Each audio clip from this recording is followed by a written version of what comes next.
Welcome to the Power of podcast series. In our collection, we dive into critical, thought-provoking, and contemporary content to stimulate debate and dialogue, all with the aim of driving gender equality in global health. I'm Joanna Riha, a research fellow within the Gender and Health Hub at the United Nations University International Institute for Global Health, based in Kuala Lumpur, Malaysia. Our last mini-series focused on conversations inspired by themes from Jessica Horn's think piece on learning for and with feminist activists to drive forward gender equality in health. Kicking off conversations in this series is a think piece authored by Zineb Touimi Benjeloun and Joanne Sandler on the collective power for gender equality, an unfinished agenda for the UN. The UN in many ways has contributed to advancements in gender equality through the different levels that UN agencies work on. For instance, global agenda setting work, thought leadership, evidence generation, convening, technical support, through to operational functions within some agencies. And although these showcase some of the capabilities and strengths of the UN system, the full potential of the UN in terms of real collective power to advance gender equality, especially in health, is just not being realized. And the think piece, authored by Zineb and Joanne, really seeks to provoke critical thinking and spark honest conversations on how the UN's collective power and impact for gender equality could be enhanced.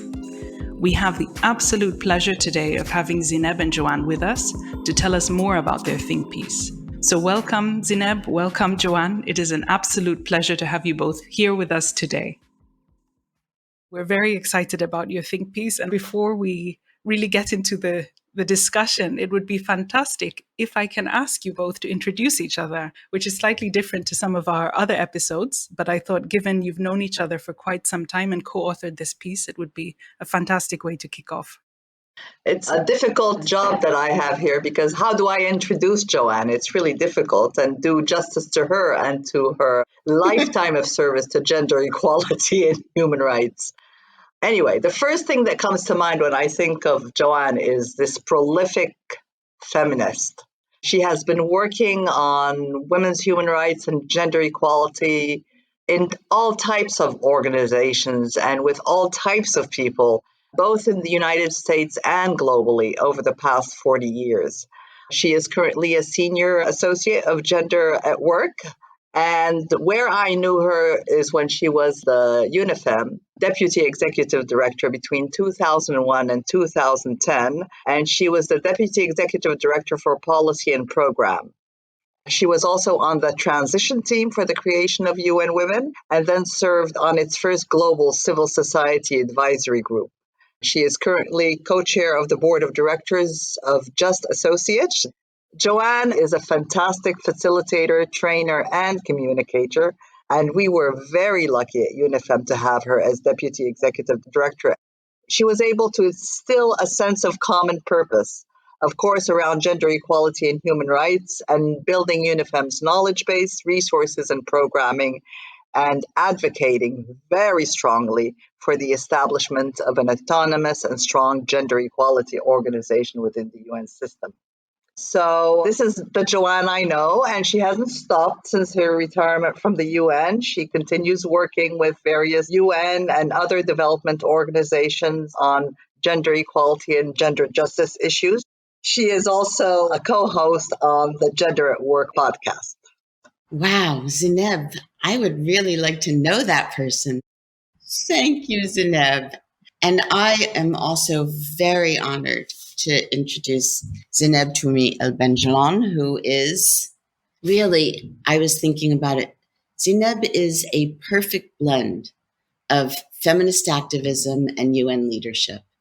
And she has been perfecting that blend also for decades in really a way that has brought very concrete change and benefits to women, to women's rights, to feminist organizing in the MENA region and also in other countries.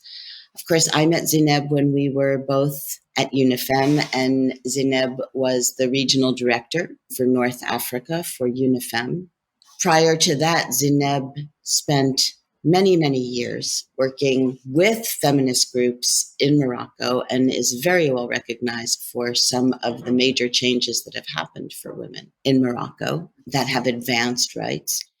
And she doesn't stop there because Zineb also knows a huge amount about how the UN functions across the system, as she played a role as UN resident coordinator in Albania, in Kuwait, and now, in addition to many other things that she is doing, she's part of the Mediterranean Women Mediators Network, which is part of the Global Alliance of Women Mediators advancing the women, peace, and security agenda. And Zineb, I would say, has played a huge role in making the UN a more rights-based, feminist-friendly, and relevant organization. So a huge thank you to Zineb for all you've done. Thank you, Joanne. That is also a great person that I would like to meet. Thank you both. I think those are, fantastic introductions. And I think that's one of the reasons why I asked you both to introduce each other. Okay, so you've both co-authored this piece that we're publishing at UNU-IIGH, which focuses on the UN's role in terms of advancing gender equality, but through the lens of interagency collective power, and what that can contribute and bring, as opposed to this lens of coordination. And I wondered, before we get into some of the detail that you wrote about in your think piece, I wanted to ask, why did you write on this topic now? And why is it relevant, obviously within the UN, but beyond the UN as well? And if you could talk to us a little bit about that. So partly we wrote this article because of something we were doing with you. And really that was the kind of immediate catalyst. We were working on this study that UNU did last year on what works in gender and health. And we interviewed scores of people from UNDP, UNFPA, UNICEF, UNAIDS, and WHO. And frankly, we were struck by how rarely anyone mentioned collaboration, cooperation, or coordination. Zineb and I spent years. Zineb, as I said, as a resident coordinator, as the person actually who is supposed to catalyze and stimulate and oversee on some level coordination. And me as someone who was actually around for the 1997 reforms that Kofi Annan rolled in and all of the mechanisms and tools that were supposed to really improve coordination across the UN. Reflecting on our own experience, we could identify more than $2 billion that were given specifically to the UN to enhance coordination. We started thinking, particularly about coordination for gender equality, where is the disconnect?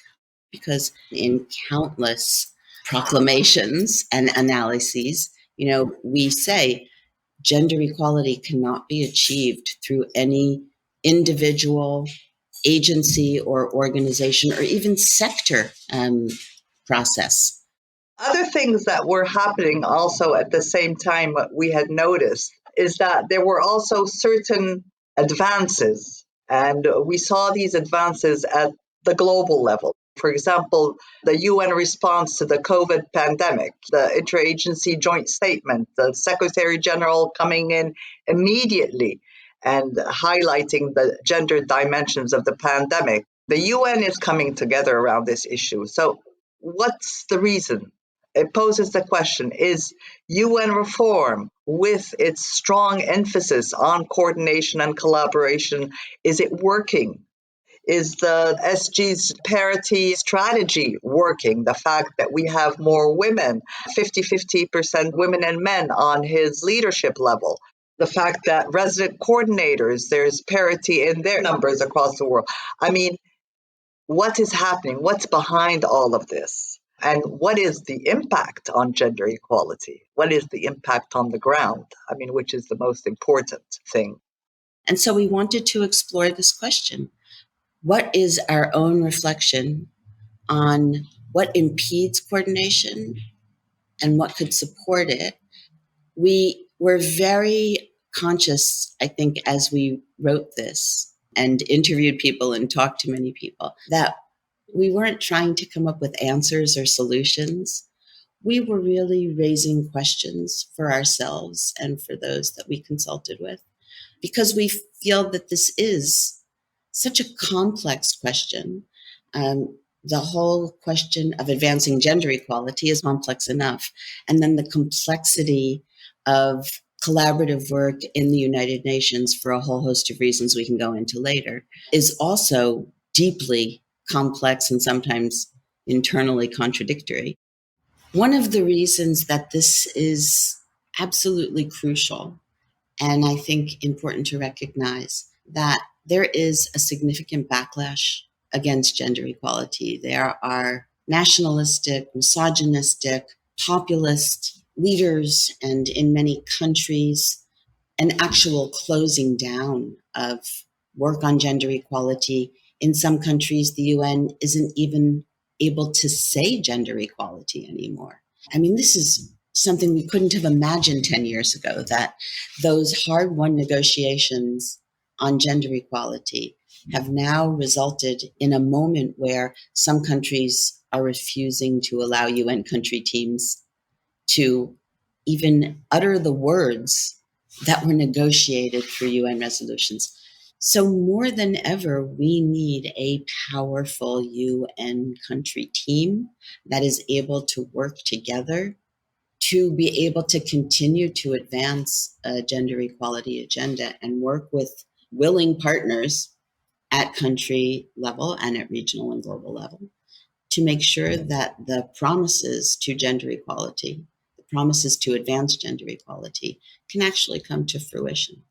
And just one more thing, as we were writing it, we learned that there is a review of the gender architecture of the United Nations, which will look across the system to try to understand what is actually the backbone, what is the scaffolding for gender equality in the United Nations.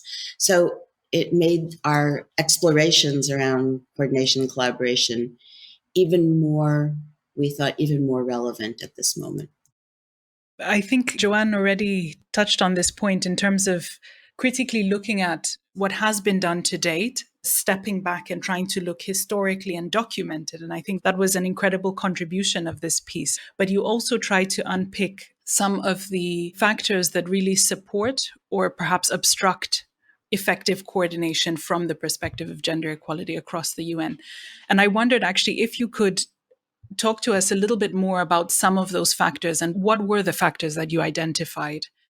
In terms of the advances or the positive factors, or we identified three, basically, I think it was. The first one was the shared vision, a shared vision shared by multiple stakeholders from governments, from civil society, from the women's movement, from the private sector, etc.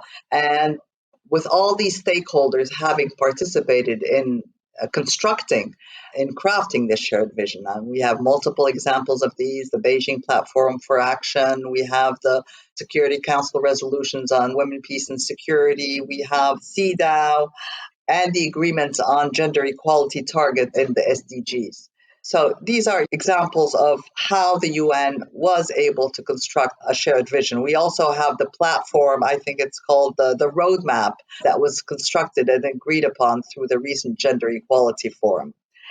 Those are positive factors because they construct a global common vision which serves everybody, whether globally, at the regional level, at the country level, as a frame of reference for the pursuit of sustainable development programs in general and gender equality programs in particular. However, in these as well, and we will go into this in the impediments, it remains difficult for gender equality advocates at the country level to negotiate budgets with either regional directors or UNCT's budgets for gender equality programs. But that's another issue. The second issue, which we thought was an advance, is the pooling of UN non-financial resources and capacities to establish minimum standards for performance on gender equality. So there are numerous mechanisms which exist within the UN, such as the UN Interagency Network on Women and Gender Equality at the global level, or the Gender Results Group at the country level, which have generated these system-wide, UNCT-wide agreements which propel action for gender equality. When we interviewed staff for the UNU study, to mainstream gender equality in health-related programming, the coordinated initiatives that were mentioned multiple times were the UN System-Wide Action Plan, the UN SWAP on gender equality, and the Gender Equality Marker for budget tracking. Of course, they still felt that they were not very ambitious, but many staff were able to utilize them to negotiate increased budgetary allocations for gender equality, training, positions, etc. The third advance that we were able to identify relates to the dedicated donor resources for coordinated action on gender equality. So there is no doubt that when there are resources for gender equality, things happen. Programs are developed and things happen. In the study, in the UNU study, the joint program on ending female genital mutilation and child marriage was mentioned, and it was fueled by dedicated donor funds. And then we have, more recently, we have the Spotlight initiative, which benefits from some 500 million euros, and which, is probably the first initiative we saw that really tried to address the violence against women pandemic in a real manner. Of course, the initiative is ongoing. We don't have any evaluations, or no evaluations are available, but from what we can see from the progress reports, it seems to be highlighting some important results. I would just add that, and I think we raised this in the article, and certainly many people have commented, that there certainly have been advances in coordination and collaboration to achieve gender equality since the 90s. And certainly when it comes to health-related programming, jointness, collaboration is absolutely essential, because there's almost no health issue you can deal with solely as a health issue, because there are so many other factors, whether it's environment or economics or other factors. And so we think it's important to acknowledge that change has happened. And certainly the questions about why do we have to work on women's rights, or why is gender equality important to other issues, we've moved. I think the whole UN system has moved on from there.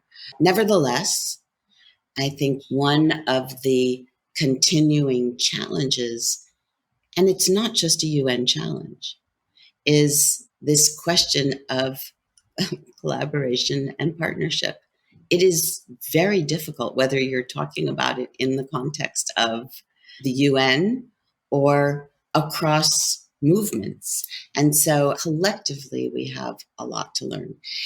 In terms of, Zineb was focusing on kind of the push factors, what pushes collaboration. One of the other points of the article we were trying to make is that when it comes specifically to women's rights and gender equality, we have the examples, the support, and the potential partnerships with feminist movements and women's rights constituencies, who, by virtue of necessity, but also feminist principles and values, have learned a lot about collaboration and collective power. And so we thought the marrying of those two questions, what have feminists learned about that? And how can the UN, in its commitment to collaboration and partnership, benefit from that learning, was an important question to be asking. Thanks, Joanne. I really want to come back to the points you've raised about learning from feminist civil society in a moment. I just wanted to turn to Zineb actually and ask her if she could tell us a little bit more about some of the barriers that are stopping more effective collective power from being used across the UN. Zineb? We identified something like 5 impediments, if you like. The first one being what we called a pay-to-play approach. So it's a competition for funding, which impedes a great deal of the action. The organizations which have bigger resources, not necessarily the substantive knowledge, which will take the lead. So it's a pay-to-play approach. If you want to come in, you have to have the necessary funding, the necessary human resources, and administrative resources to be able to do that. And we gave the example when the UN negotiated the 500 million with the European Union for the Spotlight initiatives. Now, normally, in our way of thinking, this is a coordination initiative in gender equality. We have a UN organization which is mandated with coordination for gender equality and which has the experience in terms of coordinating grants for violence against women. The UN Trust Fund for Violence Against Women has been functioning within UN Women for the past 20 years, so the experience is there.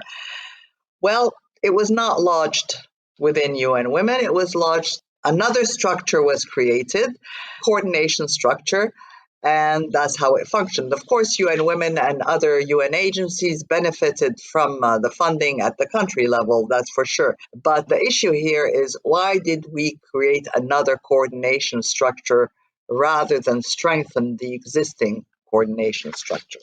The other issue, and I think I sort of brought it in with the first one as well, is size and status matters more than expertise. And here we have examples of this. I think I think Joanne she lived through this, so it would be more appropriate for her to recount the story of how when UNIFEM tried to become a member of UNAIDS and how it was told no because it was too small. At a time when it was widely recognized that the gendered impact of the AIDS pandemic were highly recognized. So that has changed when UN Women came on board.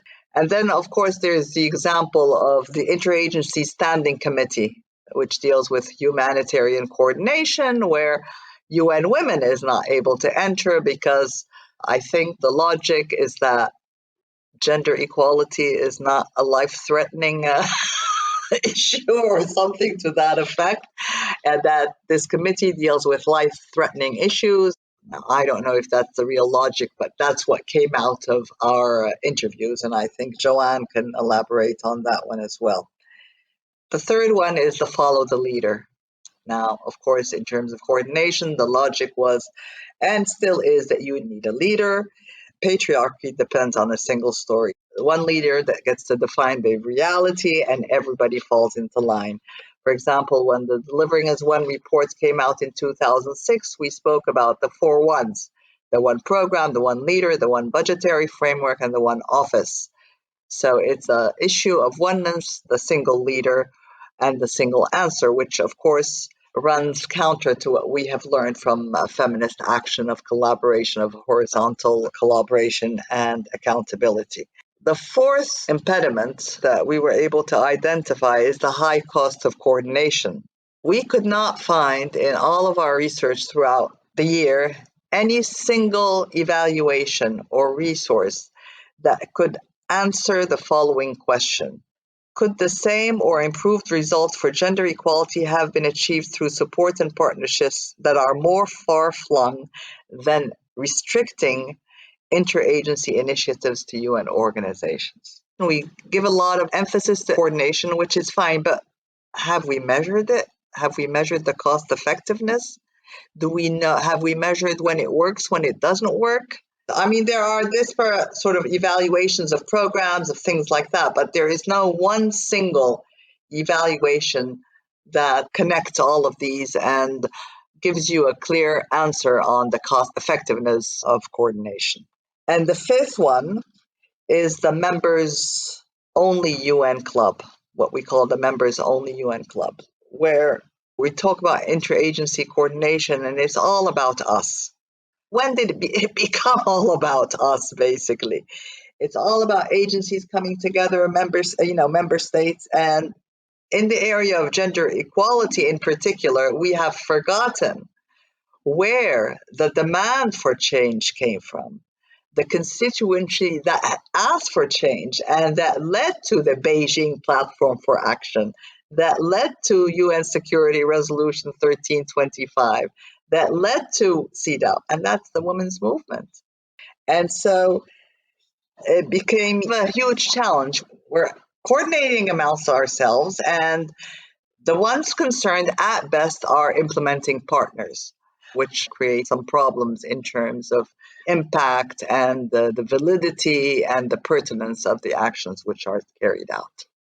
I would just add to that I think all the things that Zineb has talked about attest to, and a number of the reviewers of the article made this point, attest to the fact that the UN is, a colonialist, hierarchical, patriarchal structure. I mean, that is just baked in. And I think the staff of UN organizations operate between these two poles, right, of having the most visionary human rights commitments to guide their work with a structure that does not support that vision. And so, in spite of that, incredible things happen and incredible partnerships develop. And I hope that one of the things, Johanna, through this podcast is it would be exciting for people to step up and offer more really positive examples of where collaboration, cooperation, and collective impact is actually happening so that we can learn from that. And I think that's one of the areas Zineb talked about that is so important is this question of learning. There's no question that there has been profound experience with collaboration, coordination.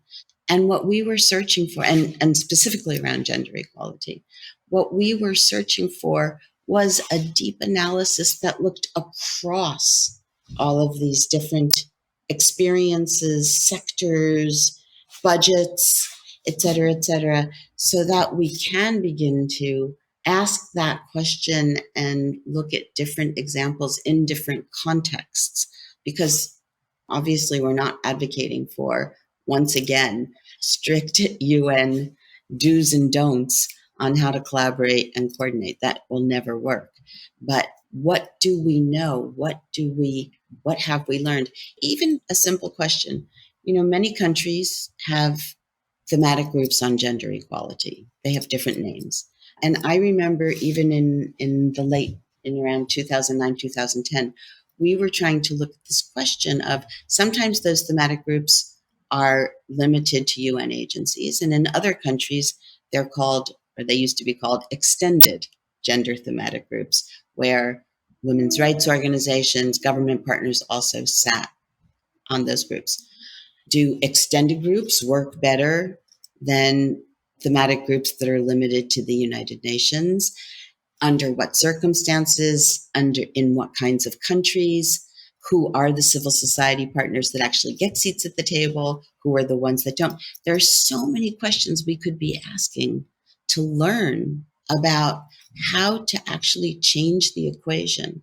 And also, again, to add to what Zineb said, just two more factors, I think, is that donor partners and the quest for money certainly play a huge role in sometimes advancing and at other times interfering with cooperation and collaboration. And almost any staff member you talk to or organization you talk to on the ground will tell you that donors can be a powerful force for collaboration, but the search for resources and the reward for individual performance often interrupts good collaboration. The other element of that is because all UN organizations have different executive boards, different guidance and rules on administrative procedures. And this has been an issue for the resident coordinator system forever and for UN collaboration forever.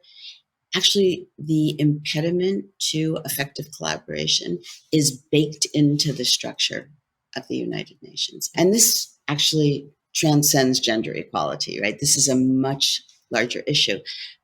And a question is, if the UN, having identified this over many years, cannot address these structural issues, does it make sense to keep pounding our head, on the statue of coordination and collaboration when We're asking staff on the ground to overcome so many obstacles to effective collaboration. Thanks, Joanne and Zineb.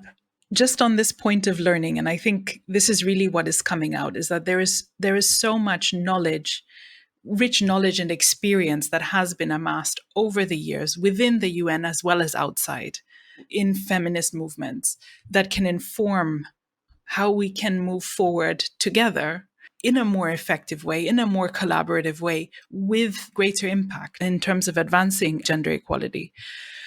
I guess I wanted to touch on this issue of learning. And I think what was so powerful about your think piece, and also relates to actually the previous think piece as well, is that, feminist movements have a lot to teach.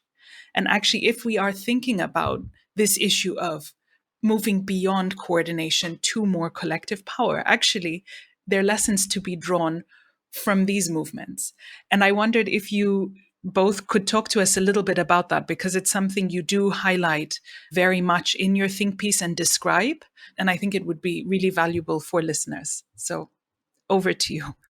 We are proposing a framework, the feminist framework, to reassess our overall thinking. I think what we're proposing are five things, in terms of building upon what the UN already has ingredients for collective action, which are really already there, but how to build on them, how to strengthen them, and what we say, how to reframe notions of top-down coordination. I mean, this idea of top-down coordination just does not seem to be working, especially in the area of gender equality. How to reframe it into a more horizontal and synergistic collective power and action. That's the first. Rethink notions of inclusion and leaving no one behind in the makeup of interagency groups or other mechanisms for collective action. That's the issue of, we find it absolutely strange that the constituency that is most concerned and which would bring the most useful information is often not consulted. How do we reprioritize what aspects of the UN's work on gender equality require a collective approach? Maybe not everything requires these endless meetings, which require endless organization and work and in order to get done. Maybe some things can have a lighter touch, So we have to be able to identify what requires everybody to come together and what necessitates, just maybe a light touch, and what just requires somebody just to be told, please go ahead and do it. We agreed, it's fine, just go ahead and do it. The other thing is to resource the UN's backbone for gender equality, and in terms of UN Women and all of the gender advisors, gender theme groups, gender results groups across the UN system, to devise a world-class gender architecture across the United Nations. And finally, we need to renegotiate ideas about accountability. It's not only the gender advisors and the gender theme groups and UN Women who are accountable for gender equality results. There are many others who are much more powerful, who have many more resources, who are already contributing, but could contribute even more to the outcomes.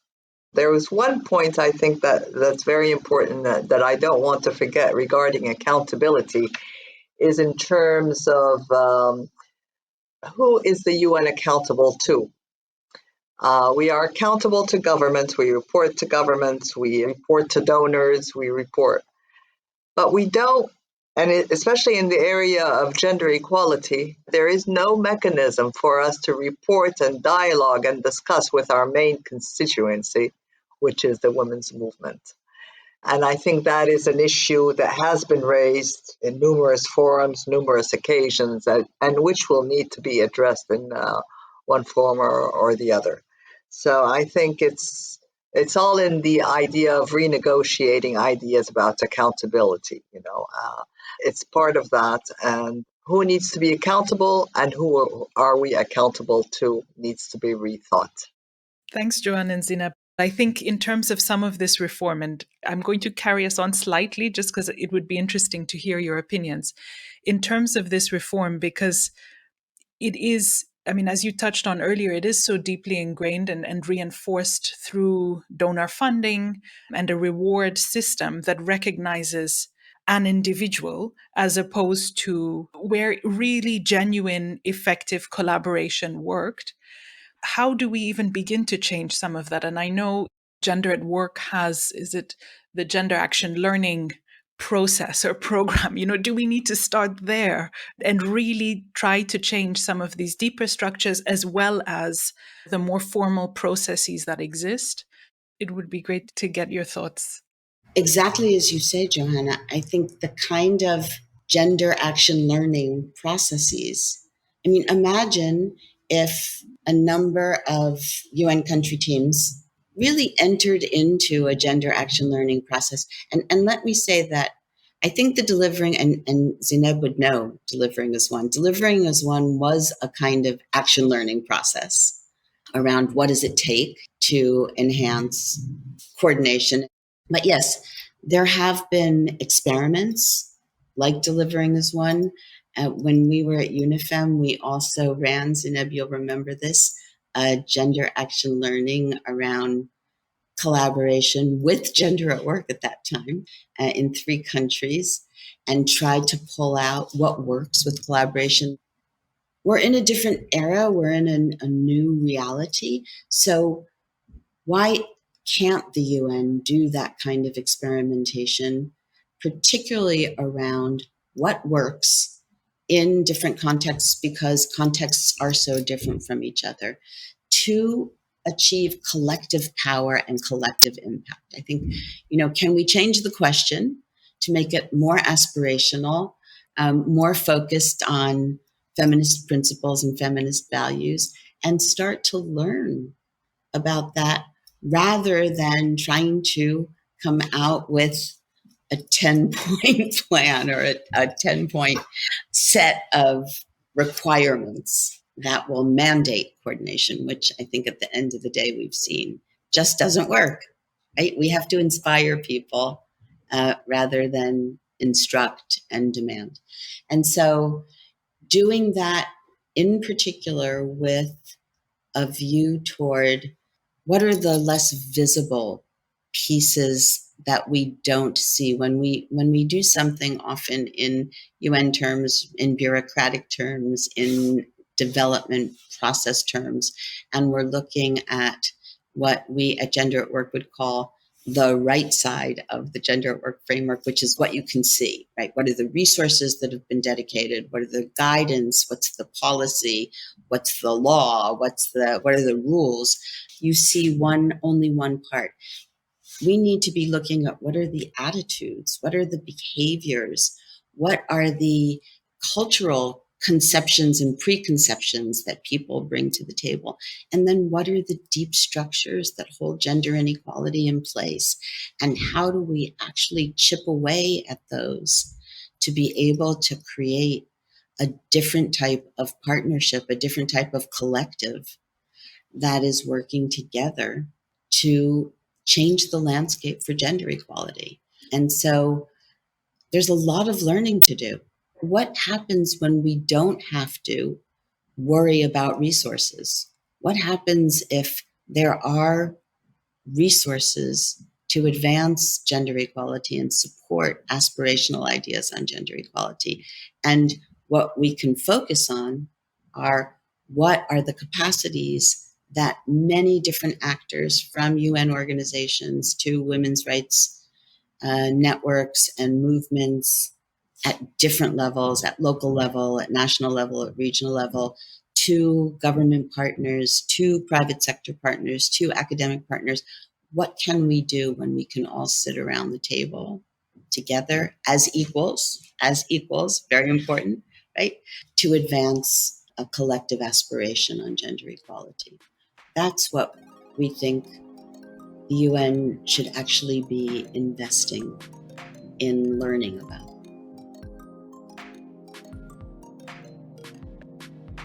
I hope you've enjoyed this conversation as much as I have. If you haven't already, please visit the Gender and Health Hub website, where you can find Zineb and Joanne's think piece on the collective power for gender equality and unfinished agenda for the UN. In the next episode, we'll have a conversation with a resident coordinator and feminist partners on the ground to hear what UN coordination looks like and means at the country level, but also, and very importantly, what UN coordination means from outside of the UN. So visit our website at www.genderhealthhub.org or visit our UNU-IIGH website, which is www.iigh.unu.edu. You can also find us on Twitter. Our handle is @UNU_IIGH, or the Gender and Health Hub Twitter handle @GenderHealthHub. And send us your feedback and suggestions via email.